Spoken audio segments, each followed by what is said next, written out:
Abdullah bin Mas'udin qala sami'tu Rasulullah sallallahu alaihi wasallam yaqul man halafa ala mali mri'in muslimin bi ghairi haqqin laqiyallaha wa huwa alaihi ghadban.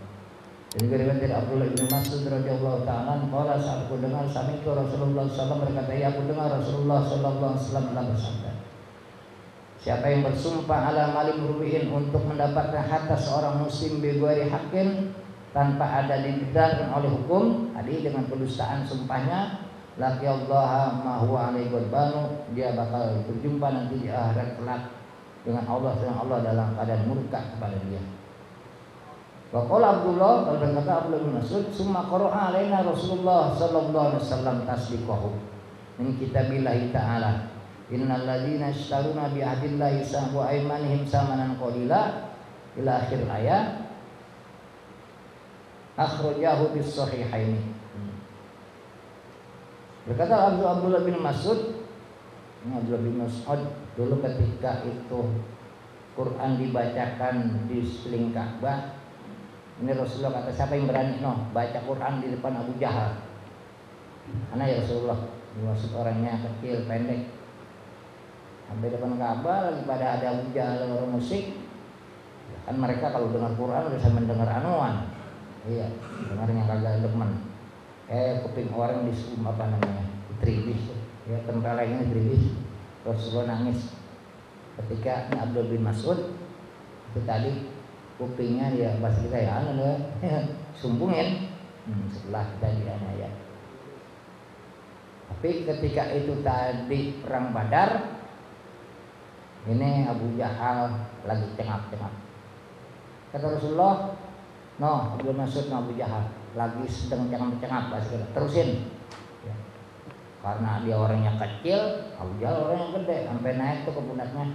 Nah ini kaitan kita kata apa dengan sumpah tersebut, maka Rasulullah kata mereka orang-orang yang membaca ayat ini sebagai pembenaran terhadap kita kata apa yang dilakukan kita kata Allah Subhanahu wa taala, innal ladzina yashtaruna bi ahdillahi wa aymanihim samanan qalila.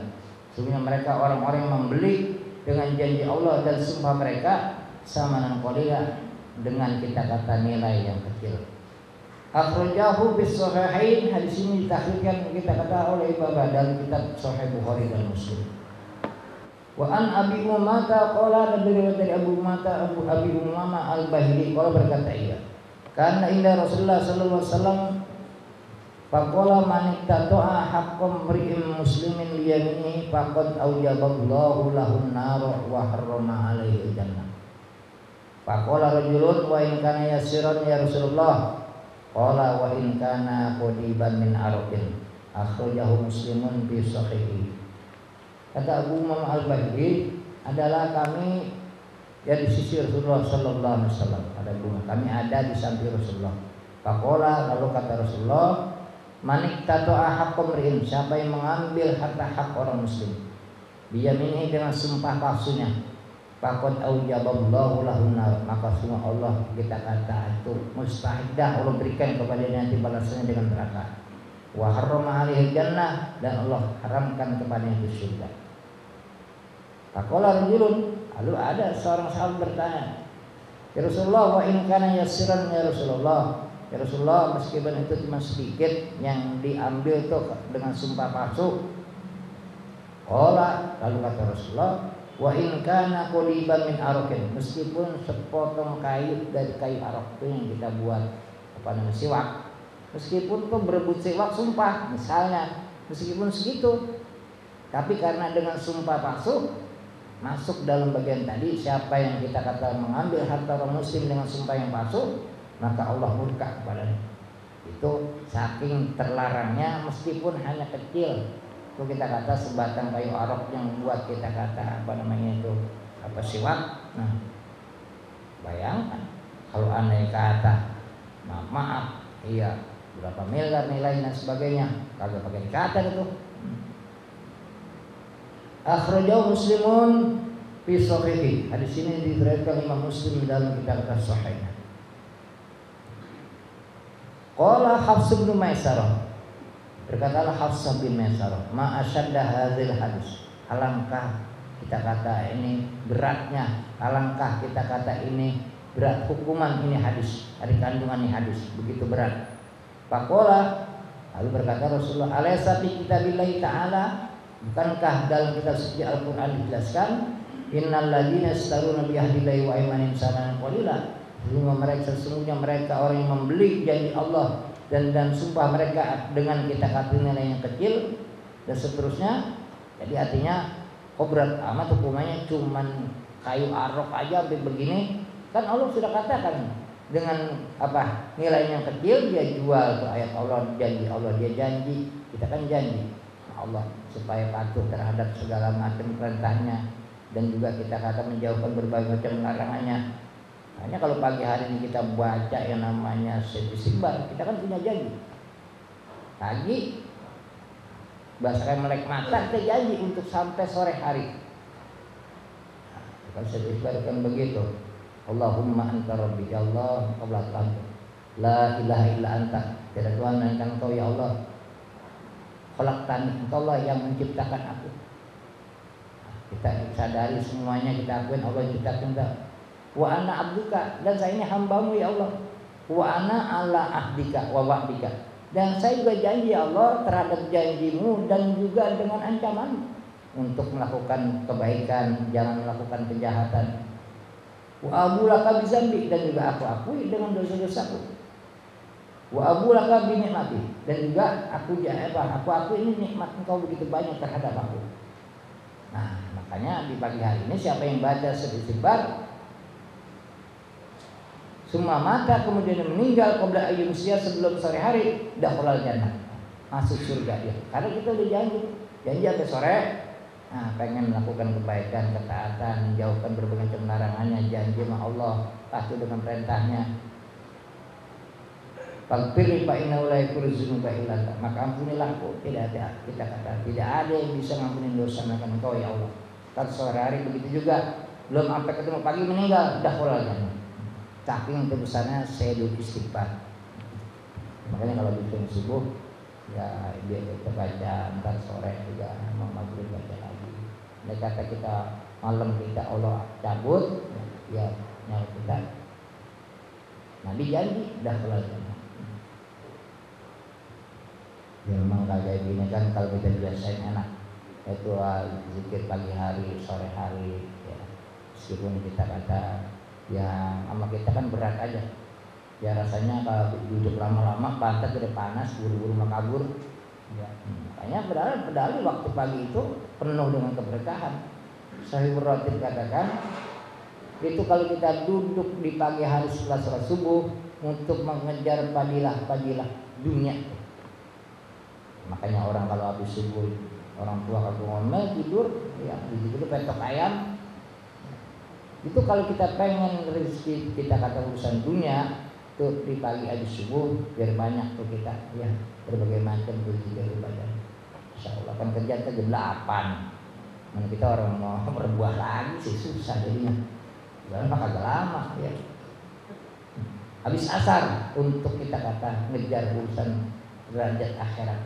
Kalau kita duduk habis asar sampai menjelang maghrib. Emang kalau punya kerjaan ada kerjaan, cuman kan duduk dulu ya.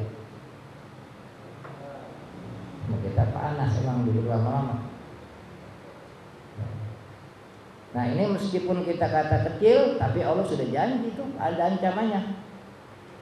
Wa an Abi Dzarrin radhiyallahu ta'ala anhu an Nabi sallallahu alaihi wasallam, dan riwayat dari Abu Dzar radhiyallahu ta'ala, masing-masing sahabat di mata Rasulullah punya kelebihan. Ini Abu Dzar lagi paling ketika Rasulullah lagi bersama dia, ini malaikat Jibril datang. Ya. Ya Muhammad, ya. Kenal enggak ini mana Abu Dzar? Itu Abu Dzar. Itu malaikat pada kita kata di langit begitu kenal dengan dia. Waduh, kita dikenal sama pasukan langit. Dengan pasukan langit daripada pasukan dunia. Ini dikenal, dia lebih dikenal di pasukan langit di kalangan malaikat. Kata Rasulullah, lah Abu Dzar, ente punya amalan apa malaikat sampai begitu kenal sama ente? Gini Rasulullah, ini aku dapat ilham bukan perkataan manusia dengan 10 huruf. Itu doa yang biasa kita baca habis doa witir. 10 macam kita minta aku baca di pagi hari dan sore hari sekali-sekali. Allahumma inni as'aluka imanan daimah wa as'aluka qalban khashi'a wa as'aluka ilman nafi'a wa as'aluka yaqinan shadiqa wa as'aluka dinan qayyimah wa nas'aluka al-'afiyah min kulli baliyah wa nas'aluka tamamal 'afiyah wa nas'aluka dawamal 'afiyah wa nas'aluka syukra 'alal 'afiyah wa nas'aluka al-ghina minas. 10 macam ini aku baca di doa pagi dan sore sekali-sekali. Jadi Rasulullah ketika Abu Dzar begitu, sahabat ada jajan itu ya. Jadinya doa-doa yang Rasulullah baca yang kan lebih ada mengena kepada kita. 10 hal ini diminta oleh Abu Dzar pagi dan sore hari dia baca itu doa. Nah ini Abu Dzar kata ketika itu tadi turun ayat Anin Nabi sallallahu alaihi wasallam qala salah satu la yukallimuhum Allah yaumil qiyamah wa yuzakkihim wa lahum azabun alim. Faqara'a biha Rasulullah sallallahu alaihi wasallam salasa marratin. Faqala Abu Dzarrin khabu wa khasiru ya Rasulullah. Man hum?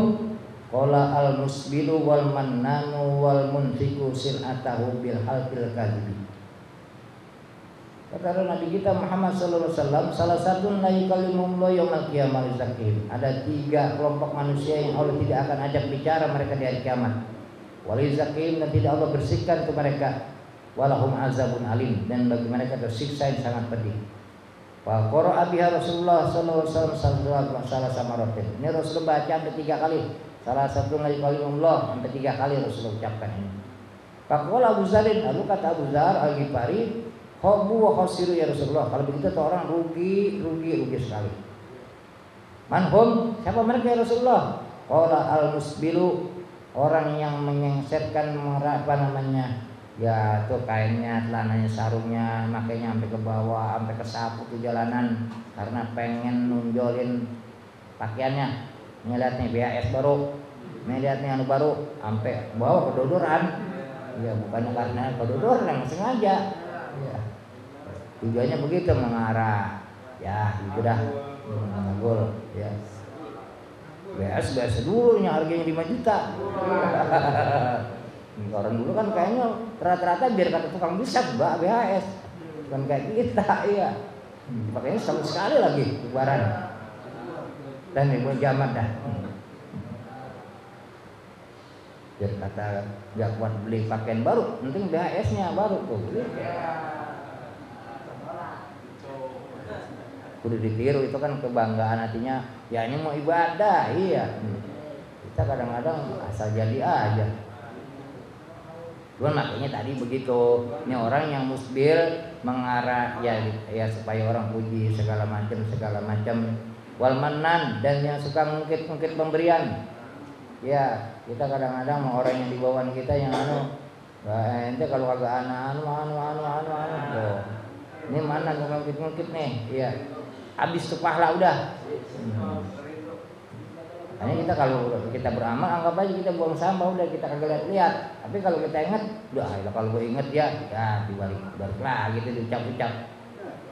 Wal munfiqu sil'atahu bil halifil kadzib, dan orang yang infak melakukan kita kata dagangannya dengan cara sumpah yang dusta. Modal sih sebenarnya udah dapat tadi tuh untungnya. Mengatakan demi Allah ini modalnya belum dapat gitu. Mengarah untungnya banyak kan. Tuh kalau udah begitu, itu tadi kita kata celaka itu. Mengarah untungnya banyak kan, padahal banyak nanti keberkahannya enggak ada. Wa qala sallallahu alaihi wasallam al-kabairu al-isyraku billahi wa uququl walidaini wa qatdun nas wal yaminul ghamus. Akhrajahu al-Bukhari fi sahihihi. Dan Nabi kita alaihi wasallam telah bersabda, wal al-kabairu asyrak, di antara dosa-dosa besar itu adalah menyekutukan Allah. Wa uququl walidain, dan durhaka kepada kedua orang tua. Wa qatdun nasi, dan membunuh nyawa tanpa hak. Wa yaminul ghamus, dan sumpah palsu tadi yang penuh kita kata kebohongan. Akhrajahu al-Bukhari bi sahihi, hadis ini tahrir Imam Bukhari dalam sahihnya. Imam Tirmidzi dan Nasa'i juga sama, riwayat dari Abdullah bin Umar bin As. Wal gomusu huwal lati yata'ammadul kadzibati. Dan yang namanya gomus itu yang berpegang kedustaan padanya. Artinya itu sumpah diiringi dengan kedustaan.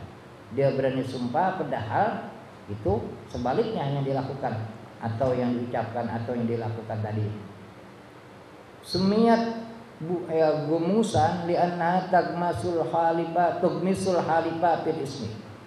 Disebut dengan al-gumus, gumusa yang musuh, gumusan karena bahwasanya itu tugmisul halifa. Itu kita kata menenggelamkan orang yang sumpah fil ismi dalam dosa. Jadi berlumuran dengan dosa, tenggelam berlumuran sama aja kebo lagi hupak tuh. Tempat kita kata hupakan di tempat dia mandi. Semuanya kan pada kotor tuh, berendam. Dia ini lagi berendam dengan dosa. Wakila tugmisuhu binar. Dan juga dikatakan itu ditenggelamkan ya akan dia di dalam api neraka. Jadi dengan sebab dosanya dia dengan sumpah yang palsu, kalau tenggelamkan itu kita kata dalam kitab tersiksa di api neraka. Nah ini yauzubillah, mudah Allah jauhkan kita Allah lindungi dari dosa. Hatta kita benar aja juga kita sumpah karena ini akan merembet kepada kadang-kadang hal-hal yang kadang-kadang nggak perlu sumpah kita sumpah.